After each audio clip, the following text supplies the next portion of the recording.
Dear students, मैं हूं उपेंद्र मिश्रा और स्वागत करता हूं आप सभी का अपने YouTube channel ITs English classes में। आज हम लोग poetry lesson 1 sweetest love I do not go 12th class का पोएट्री है और इसका नंबर 1 चैप्टर पढ़ने जा रहे हैं। तो आइए, इस चैप्टर में हम लोग इंट्रोडक्शन पढ़ेंगे और इस चैप्टर को मैं लाइन बाय लाइन पढ़ा के यूट्यूब पर दे चुका हूं। आप लोग उसका वीडियो देख करके लाइन बाय लाइन एक्सप्लेन समझ सकते हैं। मैंने एक्सप्लेन किया है, उसकी एक एक शब्द का अर्थ मैंने बताया है, आप जाके देखेंगे। तो आइए आज इंट्रोडक्शन समझते हैं। सबसे पहले मैं बता दूं, यहाँ आपके सामने लिखा हुआ है इंट्रोडक्शन। इंट्रोडक्शन का मतलब होता है परिचय। क्या होता है? परिचय।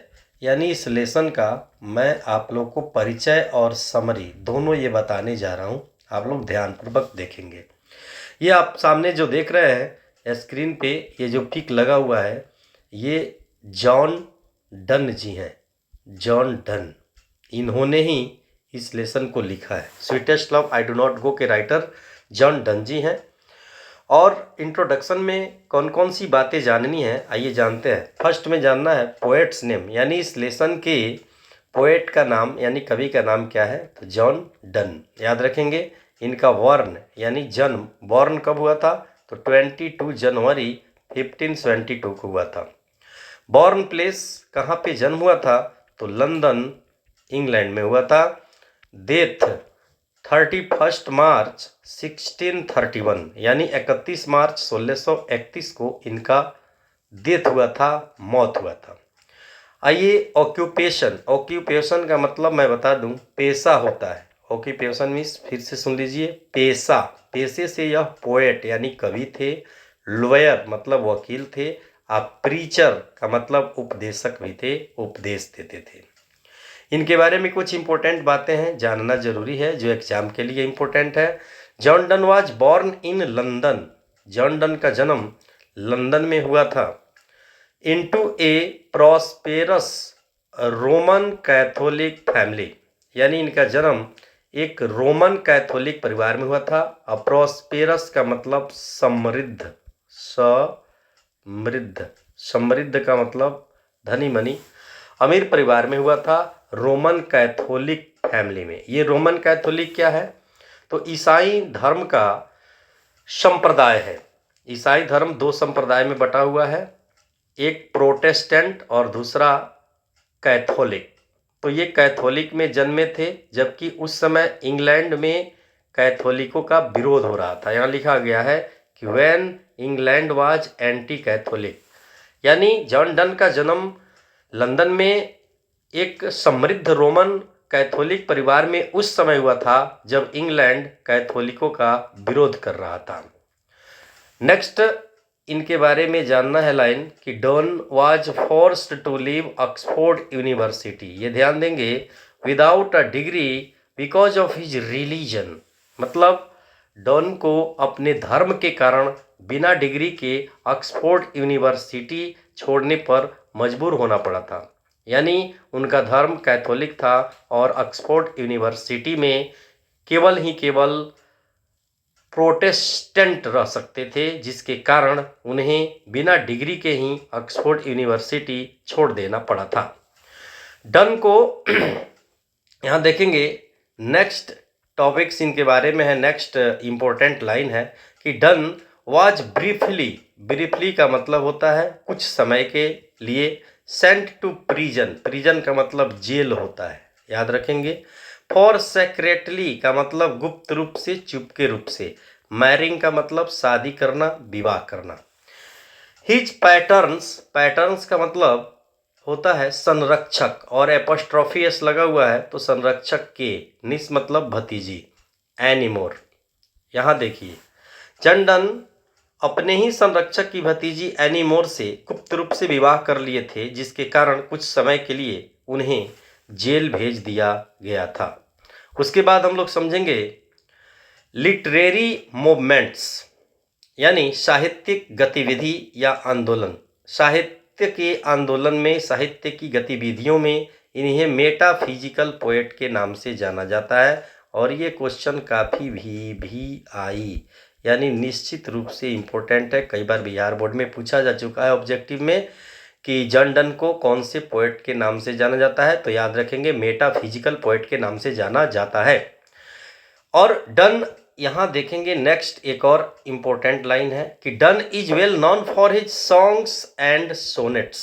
डन अपने सॉन्ग्स यानी गीत, सोनेट्स और सेटायर्स का मतलब व्यंग्य, एल्जीज का मतलब शोक गीत और सरमन्स का मतलब प्रवचन, उपदेश आदि के लिए जाने जाते हैं।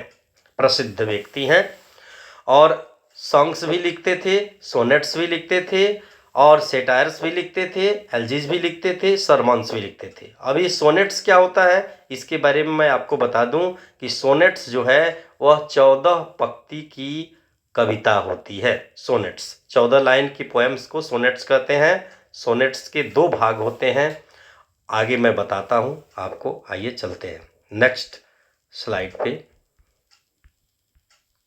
यहां देखेंगे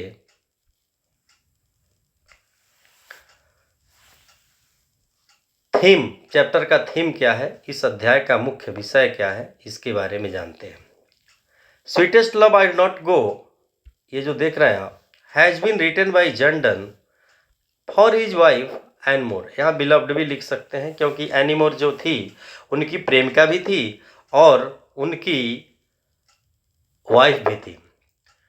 यानी sweetest love I do not go John Donne के द्वारा उनकी प्रेमिका एनी मोर के लिए लिखा गया है, उनकी पत्नी एनी मोर के लिए लिखा गया है। In this poem Donne is preparing to go on a journey.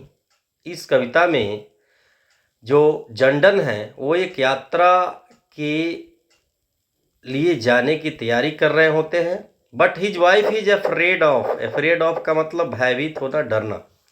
What will happen to him on the journey, वे एक यात्रा के लिए जाने की तैयारी कर रहे हैं लेकिन उनकी पत्नी को डर है, भय है कि यात्रा में उनके साथ क्या होगा। And does not want him to go, और वह उन्हें जाने देना नहीं चाहती है। Donne convinces her that he will be all right. जो डन है, जॉन डन उन्हें समझाते हैं, कन्विंस करते हैं कि वह ठीक रहेंगे, यात्रा में उन्हें किसी तरह की परेशानी नहीं होगी। But she does not agree, लेकिन वह मानने के लिए तैयार नहीं है, वह जाने देना नहीं चाहती है, वो मानती नहीं है। आइए इसके बाद समझते हैं इसका सारांश, समरी। इस लेसन का हम लोग सारांश समझेंगे। सारांश का मतलब समरी, कहानी का जो हिस्सा होता है अपने शब्दों में लिखा जाता है और ये एग्जाम में 5 मार्क्स का आता है, याद रखिएगा 5 मार्क्स, एकदम 5 अंक का पूछना ही पूछना है।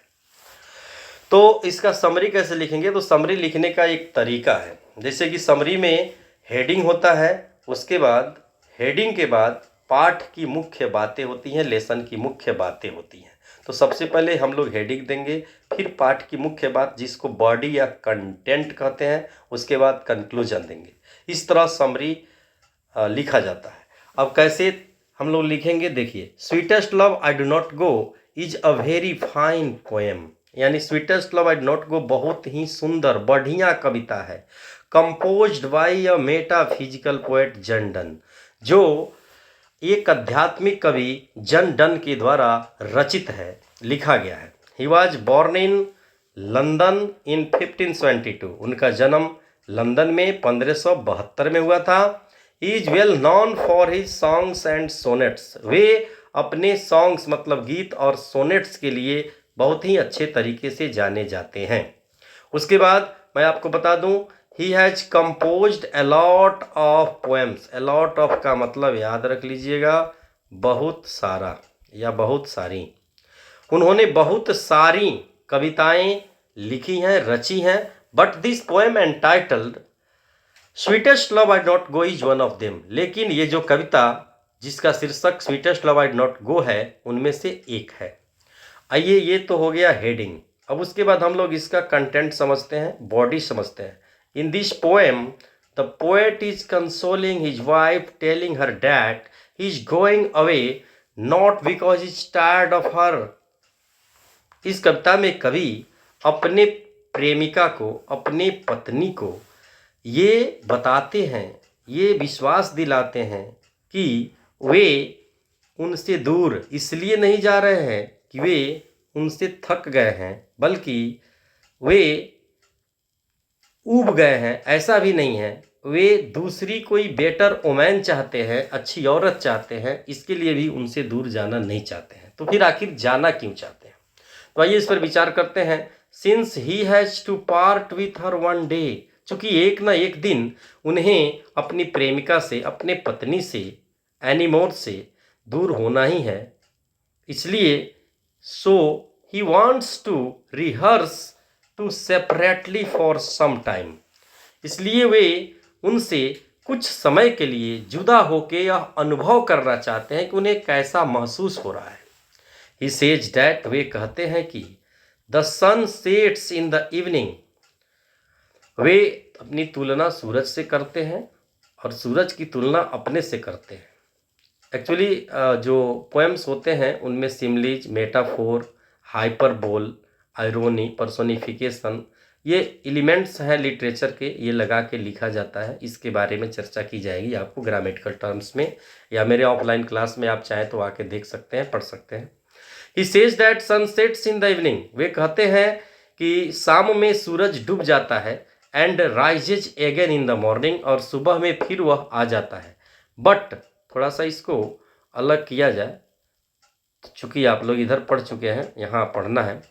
बट इट हैज, यहाँ देखेंगे, नाइदर सेंस नॉर डिजायर, कि सूरज शाम में डूब जाता है, सुबह में फिर से उग जाता है, जबकि इसके पास न इच्छा है, न इंद्रियां हैं, न सेंस है मतलब बुद्धि है, न दिमाग है, न कोई चाहत है, फिर भी जाता है और इस पृथ्वी पर आता है। ऐसा नहीं है कि सूरज के कोई रिश्तेदार, उपेंद्र सर उसके रिश्तेदार हैं जिनके लिए वह रोज आता है रोज जाता है, ऐसा नहीं है। सूरज का काम है रोज जाना और आना, जबकि उसके पास कोई दिमाग, कोई इच्छा, कोई उसका सगा संबंधी इस पृथ्वी पर नहीं है, फिर भी आता है जाता है। तो कभी अपने प्रेमिका को यह समझाते हैं, पत्नी को यह समझाते हैं कि जब सूरज जाता है आता है, उसकी इच्छा नहीं है, उसकी चाहत नहीं है, उसकी दिमाग नहीं है। मेरी तो तुम चाहत हो, मेरी तो तुम इच्छा हो, मैं जाऊंगा तो क्यों नहीं आऊंगा, ऐसा क्यों सोचती हो? इसलिए ही एश्योर्स दैट हर, इसलिए वे उन्हें विश्वास दिलाते हैं कि he has sense and desire, उनके पास बुद्धि भी है, दिमाग भी है, इंद्रियां हैं, इच्छाएं हैं, टू कम बैक हर, उनके पास आने के लिए। So he will come back sooner than the sun, इसलिए वे सूरज से भी जल्दी उनके पास आ जाएंगे।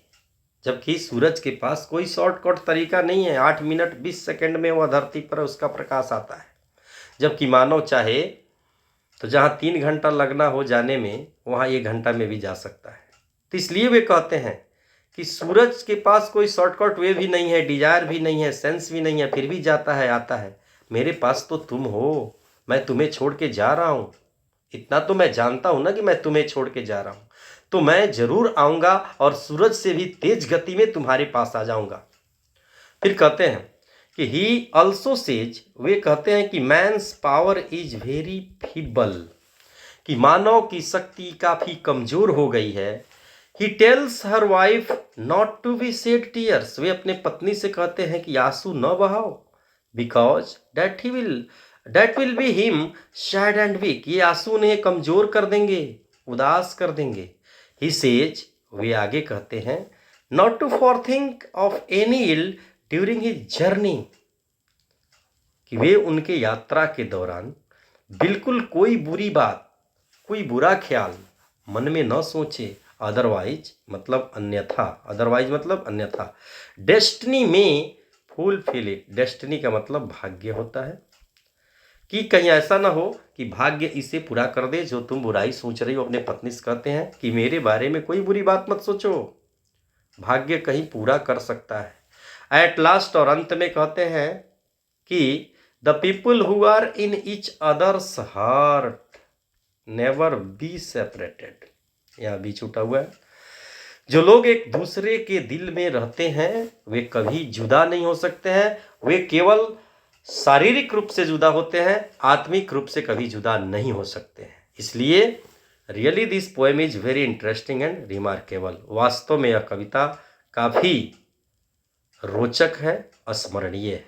आगे की स्लाइड में आइए देखते हैं। इसका हिंदी है, हम लोग समझ लेंगे। आप लोग हिंदी ज़रूरत हो तो पढ़ लीजिएगा, अन्यथा छोड़ दीजिएगा। देखिए, sweetest love I not go एक आध्यात्मिक कवि जॉन डन द्वारा रचित एक बहुत ही बढ़िया कविता है। उनका जन्म 1572 लंदन में हुआ था। वे अपने गीतों और सोनेट्स के लिए जाने जाते हैं। ये सोनेट्स बार बार परेशान कर रहा है, सोनेट्स जान जाइए। सोनेट्स का मतलब 14 लाइन्स का पोयम। 40 लाइन्स पोयम को क्या कहते हैं? सोनेट। इसके 2 पार्ट होते हैं, देख लीजिए।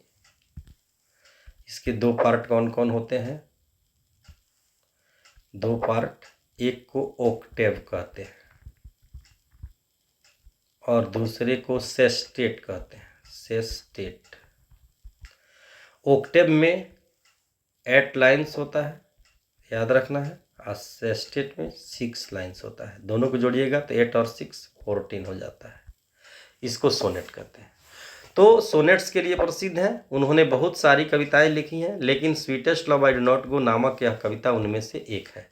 इस कविता में कवि अपनी पत्नी को सांत्वना देते हुए कह रहे हैं कि वह इसलिए नहीं जा रहे हैं कि वह उनसे थक गए हैं या उन्हें कोई अच्छी स्त्री चाहिए, क्योंकि उन्हें एक न एक दिन जुदा होना ही है। इसलिए वह कुछ समय के लिए अलग होकर अभ्यास करना चाहते हैं। वे कहते हैं कि शाम को सूर्यास्त होता है और सुबह फिर उदय होता है, लेकिन इसमें न तो कोई इच्छा है और न ही कोई भावना है।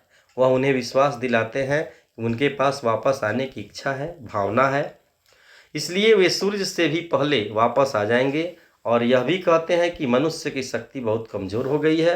वह अपनी पत्नी से कहते हैं कि आंसू न बहाएं, क्योंकि ऐसा करने से वह दुखी और कमज़ोर हो जाएंगे। वे कहते हैं कि मेरे यात्रा के दौरान किसी भी बुरी बात के बारे में न सोचें, अन्यथा नियति उसका साथ दे सकती है, भाग्य उसका साथ दे सकता है। अंत में वे कहते हैं कि जो लोग एक दूसरे के दिल में होते हैं वे कभी अलग नहीं होते हैं, बस शारीरिक रूप से अलग होते हैं, आत्मिक रूप से कभी अलग नहीं होते हैं। सचमुच यह कविता रोचक भी है, स्मरणीय भी है। धन्यवाद। मिलते हैं अगले वीडियो में क्वेश्चन आंसर के साथ। एक एक पार्ट का आपको वीडियो प्रस्तुत कराया जाएगा, यूट्यूब पर मिलेगा।